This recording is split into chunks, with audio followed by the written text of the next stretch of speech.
یہ مت سوچئے کہ دنیا میں جو چاہے کر لے اور پھر جو ہے ہم اللہ سے معافی مانگ لیں گے تو اللہ معاف کر دے گا. لوگ اکثر و بیشتر ایسے ہی ہیں. لوگ کیا سمجھتے؟ جو کرنا ہے کرو، جس کو دھوکہ دینا ہے دو، جس کو ستانا ہے ستاؤ، جس کا فراڈ کرنا ہے کر لو، لیکن ہم نماز پڑھ لیں گے دعا کر لیں گے تو معاف ہو جائے گا. ایسا مت سوچو. لوگوں کو چکر دینے سے، خانہ کعبہ کا چکر لگانے سے معاف نہیں ہو جائے گا. وہاں انصاف ہوگا. کسی کے ساتھ ظلم نہیں کیا جائے گا. جانوروں تک کے درمیان میں اللہ انصاف کرے گا. مسلم شریف کی روایت ہے، جناب محمد عربی صلی اللہ تعالیٰ علیہ وسلم نے فرمایا کہ تم ضرور بھی ضرور ایک دوسرے کے حقوق کو ادا کرنے والے ہو. کہاں پر؟ قیامت کے دن حشر کے میدان میں تم ضرور بھی ضرور ایک دوسرے کے حق کو ادا کرنے والے ہو. یہاں تک کہ اگر کسی سینگ والی بکری نہیں، بے سینگ والی بکری کو ماری ہوگی تو اللہ ان کے درمیان میں بھی انصاف کرائے گا. اللہ اکبر.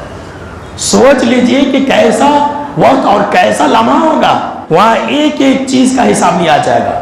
ایک ایک پائی کا آپ کو حساب دینا پڑے گا.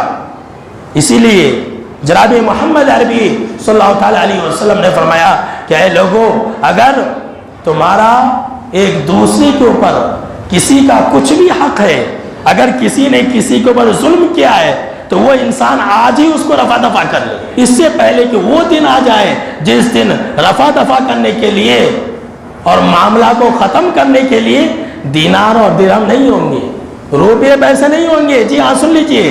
آج اگر آپ نے کسی کا حق لے لیا ہے تو آج آپ کے پاس موقع ہے کہ آپ پیسہ دے کر کے، روپیہ دے کر کے اس کو ختم کر سکتے ہیں. لیکن اگر قیامت کا دن واقع ہو گیا، آپ مر گئے، آپ کا سامنے والا مر گیا، تو ایسی صورت میں وہاں روپیہ پیسہ نہیں چلے گا. ختم. بینک بیلنس جو ہے وہ دنیا کے حد تک ہی ہے، سب ختم ہو جائے گا. وہاں کیا ہوگا؟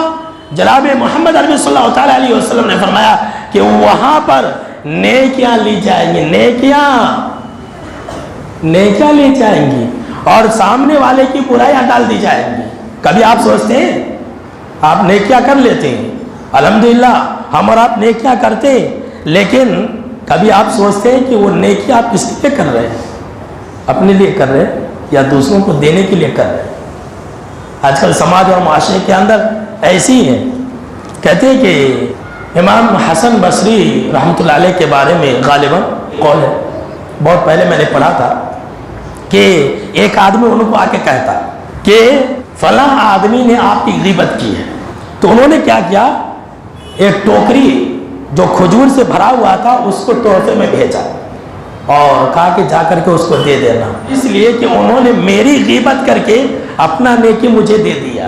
اللہ کیا کہا کہ میری غیبت کر کے اپنا نیکی جو ہے وہ انہوں نے مجھے دے دیا. تو نیکی یہ بہت بڑی چیز ہے، اسی لیے میں ان کو تحفہ دے رہا ہوں. سوچئے کہ کہیں رمضان کے روزے، یہ حج اور عمرے دوسروں کے لیے نہیں تو کر رہے.